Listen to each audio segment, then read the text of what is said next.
ಓಂ ನಮಃ ಶಿವಾಯ. ಓಂ ನಮಃ ಶಿವಾಯ.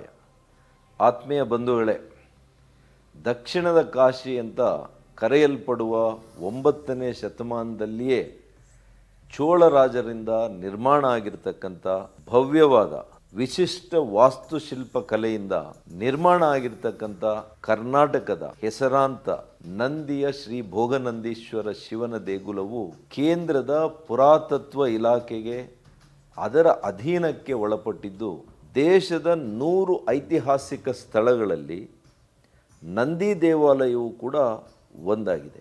ಇಂತಹ ಪವಿತ್ರ ಪುಣ್ಯಕ್ಷೇತ್ರ ನಮ್ಮ ಚಿಕ್ಕಬಳ್ಳಾಪುರದಲ್ಲಿ, ನಮ್ಮ ಚಿಕ್ಕಬಳ್ಳಾಪುರ ಜಿಲ್ಲೆಯಲ್ಲಿರುವಂಥದ್ದು.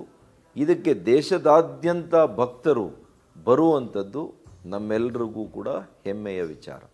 ಹುಣ್ಣಿಮೆ ಒಂದು ಪವಿತ್ರವಾದಂಥ ದಿನ. ಈ ದಿನದಂದು ಶಿವನಾಮ ಸ್ಮರಣೆ ಮಾಡಿದರೆ ಪಾಪಗಳು ಕಳೆದು ಪುಣ್ಯ ಲಭಿಸುತ್ತದೆಂಬ ಪ್ರತೀತಿ ಇದೆ. ಈ ಹಿನ್ನೆಲೆಯಲ್ಲಿ ಪ್ರತಿ ಹುಣ್ಣಿಮೆ ದಿನ ತಮಿಳುನಾಡಿನ ತಿರುವಣ್ಣಾಮಲೈನಲ್ಲಿರುವಂಥ ಶ್ರೀ ಅರುಣಾಚಲೇಶ್ವರ ಗಿರಿ ಪ್ರದಕ್ಷಿಣೆಗೆ ಲಕ್ಷಾಂತರ ಜನ ಸಂಗಮವಾಗುತ್ತಾರೆ.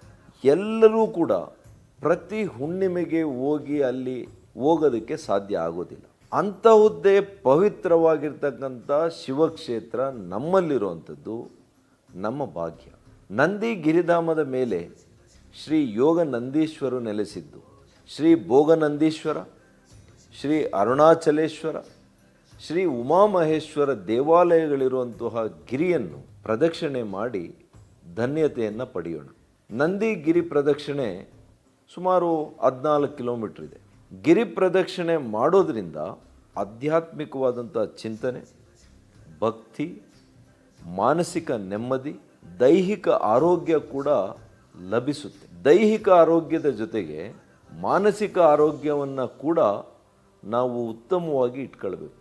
ಮಾನಸಿಕ ಆರೋಗ್ಯವನ್ನು ಕಾಪಾಡಿಕೊಳ್ಳೋಕ್ಕೆ ಬೇಕಾಗಿರುವಂಥದ್ದು ಧ್ಯಾನ ಹಾಗೂ ಅಧ್ಯಾತ್ಮ.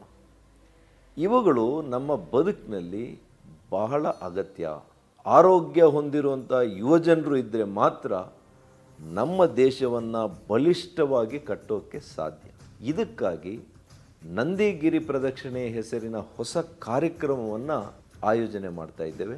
ಪ್ರತಿ ತಿಂಗಳ ಹುಣ್ಣಿಮೆ ದಿನದಂದು ನಂದಿ ಗಿರಿ ಪ್ರದಕ್ಷಿಣೆ ಮಾಡಲು ಸಂಕಲ್ಪವನ್ನು ತೊಟ್ಟಿದ್ದೇವೆ.